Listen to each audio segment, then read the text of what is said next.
All right, friend. Hello and welcome to another episode of the Hopeful Homeschooling Podcast. My name is Kelly, and I am so excited to host you today. Of course, we're going to offer the same homeschool help, hope, and hopefully some humor as we dig into how you can get the most out of your homeschool convention experience. Last week, we talked about why you should attend your convention, right? There's encouragement, there's clarity, there's community, and of course, you're building in yourself. But today, I want to spend a few minutes and get practical because let's face it, if you are going to invest the time, the travel, the cost, and of course, the mental energy to attend your convention, you really should get the absolute most out of it that you can. Now, conventions can either be life-giving or overwhelming. There's a lot going on. You've got sessions with speakers, you've got keynote addresses, you've got the vendor hall, and you've got a multi-day event, right? The difference, whether it's going to be life-giving or overwhelming, really depends on you. It's how you approach it and how you prepare ahead of time. So today I'm going to give you some of my best tips for getting the most out of your convention, right? I'm going to show you how you can be intentional, be fruitful, and how to make sure that your convention actually helps you. Okay? So we're going to try and go through this, hopefully not too fast, hopefully without taking too long, though. All right, so number one, go to your convention with a goal, friend. Okay? This is probably the most important tip. So if you get nothing else out of this episode, make it be this one, right? Do not just show up wandering around aimlessly. Okay? If you do that, you're not going to get to the sessions you want to hear. You're not going to see the vendors that you want to know more about. And you're just going to leave going, why did I do this? Okay? So before you go, spend some time and ask yourself, what season of homeschooling am I in right now? Are you a beginner? Are you in the middle? Are you a veteran? Right? Do you have a struggle that you need to address? Is it academic? Is it character-wise? Do you need to learn something? Okay, there's a billion questions right there, but what season are you in right now? Number two, ask yourself, what problem am I trying to solve, right? Is there a solution you need to get at the convention, right? And it's okay if all you want to do is just look around. You're not sure, but just spend some time. And number three, ask yourself, what keeps you up at night? What are you most concerned with in your homeschool? Okay. Perhaps you are getting ready to explore high school for the first time. Super overwhelming. Okay. Maybe your homeschool has just grown too complex and you want to know how you can simplify it. Again, perhaps you've got a struggling reader or, math has just hit a plateau. Perhaps you're just feeling burned out as a home educator and you just need to get some encouragement. It's okay. Now, what you want to not do is go in looking for a solution for 10 to 15 problems. That's too much. However, by asking yourself these questions and talking through it, you can find one or two areas to focus on. Now, perhaps you are overwhelmed because you have one struggling in math and then another struggling in reading. Okay, perhaps that's the source of your burnout. So you're going to want to focus mostly on curricula options, right? And that's great. That's perfect. Now you have a purpose and you're going to look for sessions that line up with that. When you go into your convention with a goal, the dogs are barking. Interesting. When you go into your convention with a goal in mind, friend, you can avoid overwhelm. You can choose the workshops that you attend wisely. You can avoid some of the distractions, right? And of course, you can make smarter purchasing decisions. Okay. Without a goal, everything at the convention, it's new, it's shiny, it's enticing. But with a goal, you can become discerning as a home educator. And a discerning homeschool mom, well, she makes wise choices. Okay. All right. Number two, the dogs finally stopped barking. That's lovely. This really is just real life. All right. Number two, you can plan your workshops ahead of time. Okay. Now, most conventions release their schedule in advance, right? And there are dozens of speakers and workshops to listen to participate in. Okay. Don't wait until you're standing in the hallway staring at the program guide to decide.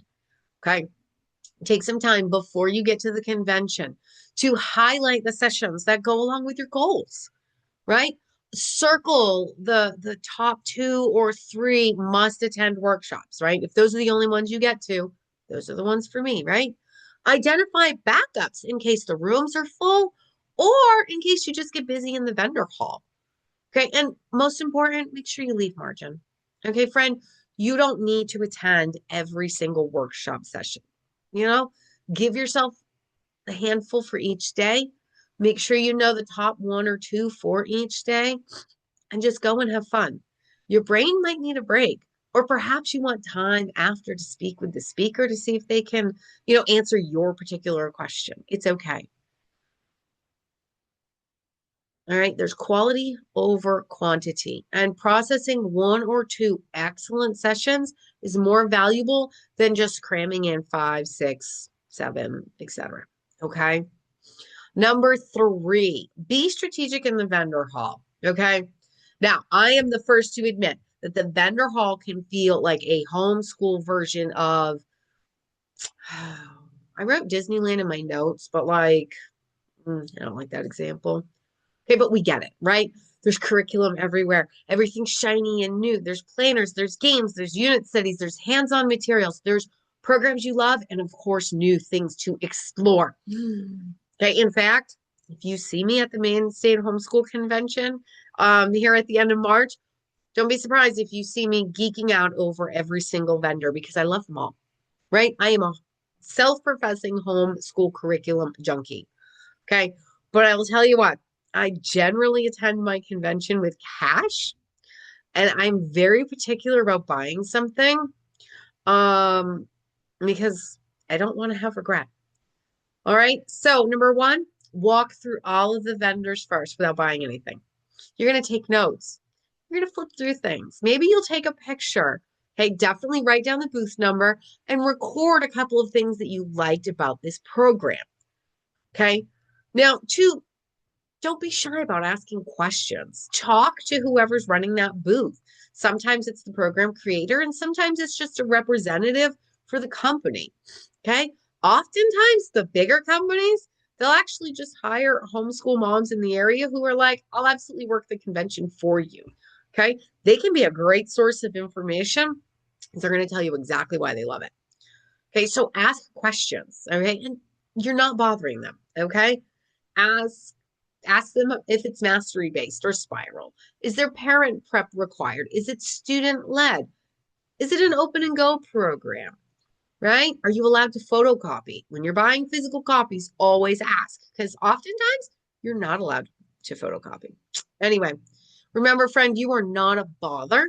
You are a customer who is potentially going to spend real cash money at the booth. Okay. Number 3, though, you're going to want to stick to your goal, right? If you went in focused on simplifying your homeschool, don't walk away with 14 new programs, friend. Okay. However, if you went in knowing you needed to find a new language arts program, focus on those. Walk around, look at them all. Don't buy anything the first time, like I said, and narrow it down to 2 or 3, and then go back and look at those again. Compare them, right? Even ask about return policies if there are any. Okay, now remember though, friend, more curriculum doesn't equal better homeschooling. And sometimes your best decision is not to buy at all, right? Collect the information, ask them if there's any coupon codes or discounts, and perhaps just take your notes and go home, right? You can always buy it later. All right, number 4 for getting the most out of your homeschool convention experience, friend, connect with people intentionally. And friend, this is where the real magic is going to happen. Okay. I know it's scary, but sit next to someone new. Say hi to someone you've never met before. Ask them questions, right? What grades are you homeschooling? How long have you been doing this? What is your favorite resource right now? These small conversations can turn into field trip buddies, co-op connections, encouraging texts, that may not even come through until October. And oftentimes lifelong friendships. It is not uncommon for families to reconnect every year, turning the convention into a homeschool reunion of sorts, right? If you struggle socially, and I know we're homeschoolers, so we're supposed to struggle, right? Just set a goal. And maybe your goal is you're going to talk to one new person each day, right? That's it. You don't need to collect 20 phone numbers, friend. And you don't need to make your, lifelong best friends here. But one meaningful connection at your homeschool convention can change your entire homeschool year. All right, number 5. I'm going to encourage you to take focus notes, not exhaustive. And I don't care if you are using pen and paper, which is my preferred method, or if you're just typing them into your phone as the presentation and the speakers are going along, okay? Remember, you do not need to write down every sentence that the speaker says. You don't. You will exhaust yourself and everything will get lost, right? If everything's important, nothing is. Okay, instead, limit yourself to 2 to 3 takeaways, maybe 4, a mindset shift, and an action step. That's it. In fact, the presentations that I'm making are following this because I want to make sure it's really easy for my session attendees to walk away with actionable steps that they can implement instead of just saying, wow, that was a good session. No, I want them to know how to implement what it is that I'm going to teach. Okay. And then after each session, of course, you have your notes. Ask yourself, am I going to implement this?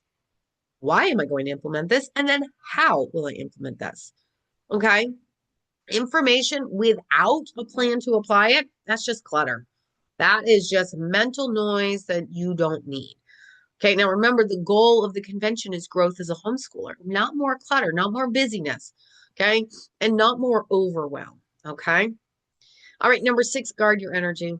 Oh, I know this is practical. It's not very shiny and it's kind of boring.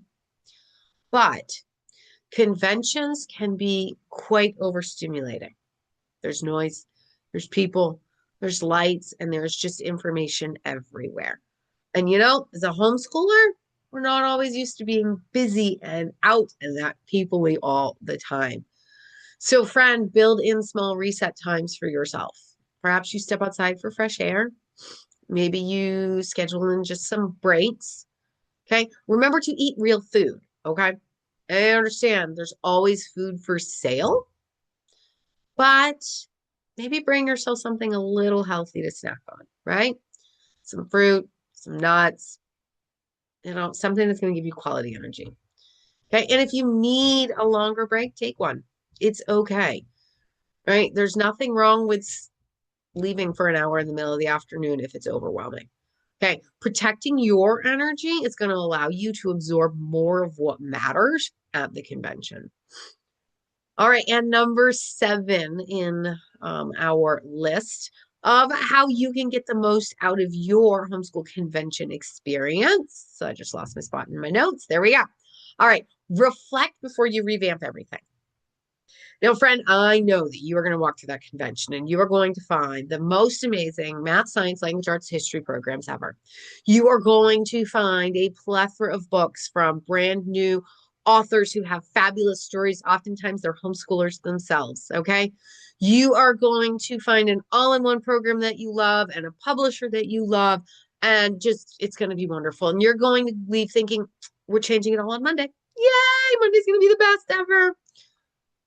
Can I invite you to just pause? Can I invite you to slow down? Can I caution you against making massive amounts of changes when you are just elevated on excitement and dopamine? Okay. Give yourself a few days. Okay. Review your notes. Okay. Maybe instead of changing everything on Monday, you take the day off so that you can pause and pray and think about what you have learned and experienced. Maybe you're going to talk it over with your spouse. Okay. Questions to consider. Does this new shift align with our long-term vision? Or is it a short-term, kind of reflex? Right? Is this change sustainable? Or are you just simply reacting to the excitement? Right? And last, ask yourself, is this solving a real problem that we have? Or am I just excited about something new? Okay.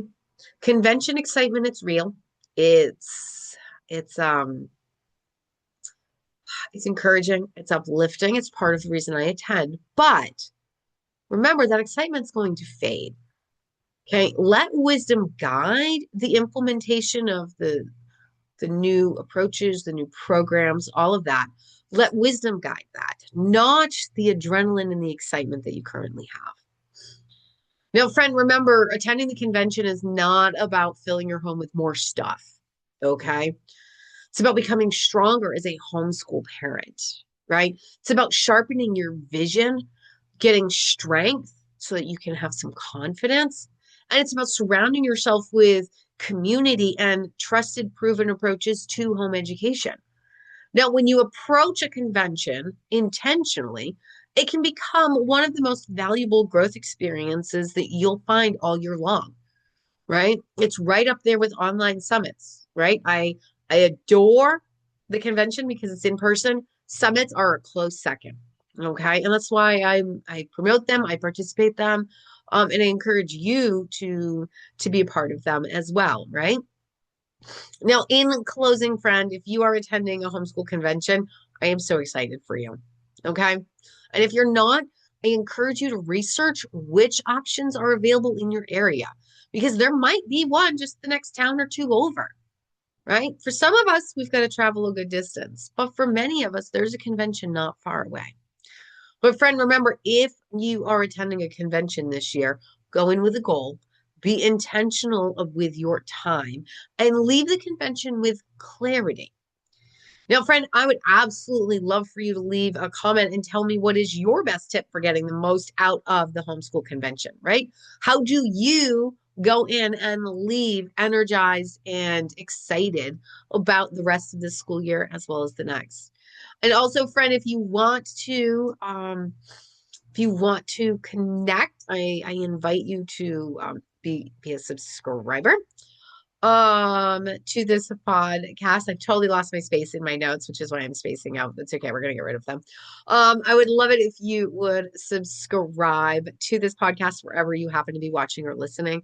And of course, share this podcast with another homeschooler who is attending a convention so that they too can get the most out of their convention experience.